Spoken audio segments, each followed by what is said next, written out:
So although I lead with conflict transformation, and that's at the heart of what I do, really all of the things that build the work is communication and leadership skills.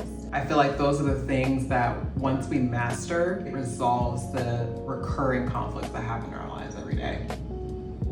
We can all try our best to avoid conflicts in our lives. I think in a perfect world, that's how it would go. But the reality is all of us at some point are gonna face some sort of social issue, whether it's with a family member, a coworker, spouse, friend, peer, et cetera, et cetera. And most of us understand that at the end of this life, what matters most are the relationships that we have. So what we can do in proactively preserving the most important relationships in our lives, I think is something that matters to a lot of people. We just don't know how to address it. I think it's very easy to look at current conflict as a one-off thing where this person said this to me, this happened, that made me upset, versus seeing things that are happening again and again that are patterned within yourself and how you react to things, and to notice the common denominator in what's happening on how people treat you as well, because again, we do teach people how to treat us. So I think when we change the shift to look at it as pattern, that's the beginning of breaking unhealthy cycles and toxic behaviors versus trying to just tackle one thing at a time and not realizing how it's a connected thing. When we can get to the root of it, that is a chain reaction to all the other conflicts to come. The two root words being pause and pattern, meaning like, I'm all about breaking unhealthy cycles. I really want that to be the focus. I think when you focus on pattern-based things, it's not a quick fix, it's not a one-off solution. It's really about the deep work it takes to make sustainable change. And pause, I think it's simple enough that it's literal, that you are taking a pause just to think for a second, but also intentionally, meaning for me, restoring your choice. Because in that pause, when you're able to think a little clearly, I think that we would be more intentional about the way we manage conflicts and problems. I think what most people misinterpret about conflict is that it's automatically a negative thing. They don't see the potential in the situation that's been presented to them. Of course, some things nobody wants to ever go through or should have to go through. But what I primarily talk about is conflicts in social relationships. That's a lot of times why I go back to communication, because it's about dialogue. So another thing I think people misunderstand about conflict is there's an extreme definition of it. So I think people automatically just think like, I don't know, war or physical violence, those types of things. Conflict can be very internal. It can be something you're just struggling through making a decision for the day. It could be a small spat you're having with a friend or a coworker. To me, simplifying it is any sort of tension, discomfort, those moments in your day where something's off or you don't feel right after a conversation. Those moments are kind of the types of conflict I'm talking about more. So I think one thing that people do is jump to the extremes of that definition of it altogether. I love that question because everything about this business did start from a personal journey and is complemented by my academic and professional experiences. Once you see there's just another way to look at things, to understand things, to see things, just to know that your perspective is not the only existing perspective, and that doesn't make it right or wrong. I think when you realize the path to connection is more about understanding than trying to be right or trying to just have everything figured out, I think that makes all the difference, because when you feel really connected with someone, you make the space for them to feel as seen, as heard as you want to feel yourself. Once you see what it takes to get there, it's hard to look back. And so when I got to a space where I saw a lot of things or realized a lot of things from my childhood or just being a young adult on things I wanted to do differently than what I've seen, and I see how many other people are in similar situations that don't make a change. And it's not a jab, but the reality is majority of people get comfortable with a pattern and just go along with it. And that's why we get generational trauma and things like that, versus someone who looks at something and just said that's enough. I can't even say you really have to think about it. It's just you have to decide and just start doing. It's not easy to do, but once you do it, you can't go back. You just can't. And once you see that's possible, there's just another way you can be.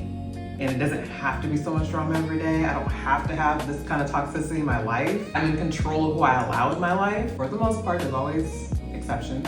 But when you really take control of the parts of your social life that you do have control over, my God. I mean, it's just that simple. Like once you see it, you can't unsee it. I hate to sound corny, but just pause. Because I think again, it's just whether someone comes up to you in the workroom and tries to confront you about something or put you in a place about something, your natural reaction is to go in defensive mode and just jump in there. But when you just take a quick breath and just say, what are they talking about? Like, it's just, even just trying to process what's happening before responding. Even if more of a reactive response might be justified, if you can just pause long enough to actually process what's going on, take a moment to get your thoughts together, just realize that not everything even deserves your immediate response. I think that's the beginning of making a difference. Right now, I'm planning for early spring, so early to mid-April. I want this time in between. I've been going, anyone who's been following the resolution room, you know how hard we've been going since we've launched. We already finished 2 seasons in under a year. So this time in between, I really want to take to re-highlight my past guests. They were so amazing and really set the foundation for everything we've built so far, and they deserve all the flowers in the world. So a lot of what you'll see in between time, between the season finale of season 2 and season 3 opening, is going to be revisiting the content from our season 1 and season 2 guests. So I'm excited to show you different angles. When you tune into the podcast, I think you'll notice right away that our guests are the most random guests. You know what I mean? Just meaning like, I have experts in this field, I have psychologists and academics, and I have jiu-jitsu instructors, and I have photographers and beauty. Like, I have a little bit of everything, and it might seem like it might seem a little chaotic, but there's a method behind the madness. They're all sharing stories that otherwise don't seem connected, and there's always threads of commonality and understanding between all of them, and that's what I want to highlight. I'm gonna do my best to represent those clips from them, do my best to repurpose those episodes to show the sort of shared themes between different guests. So I'm excited for that. Ooh. To embrace it.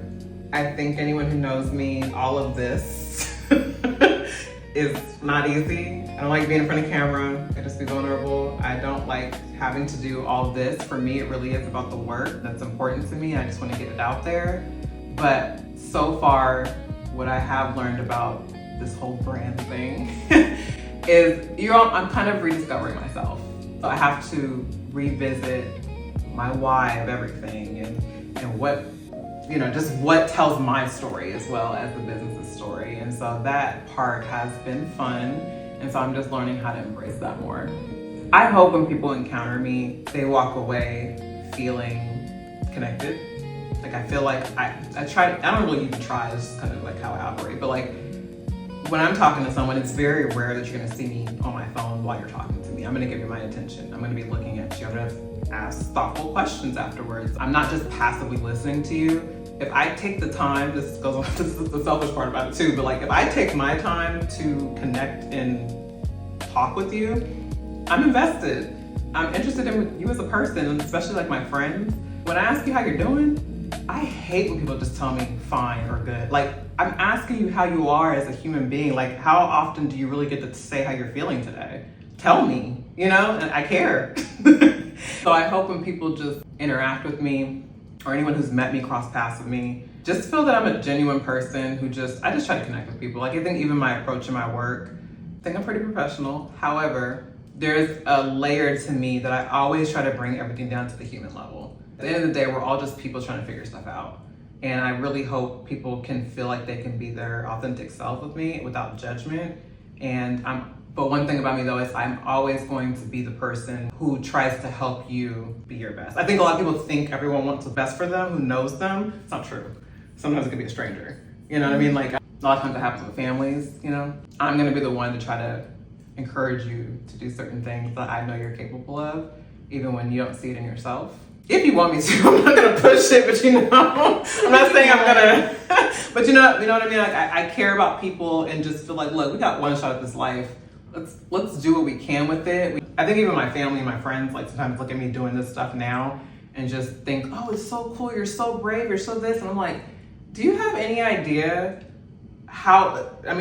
this filming me now, how many times I make a mistake, how much I feel so self-conscious about every part of me while I'm recording, how dreadful I feel to even hit post when I'm gonna put this out. Just because I'm doing it doesn't mean I'm not feeling all the things. That doesn't stop you from doing it though. What was the question? Thank you so much for tuning in today.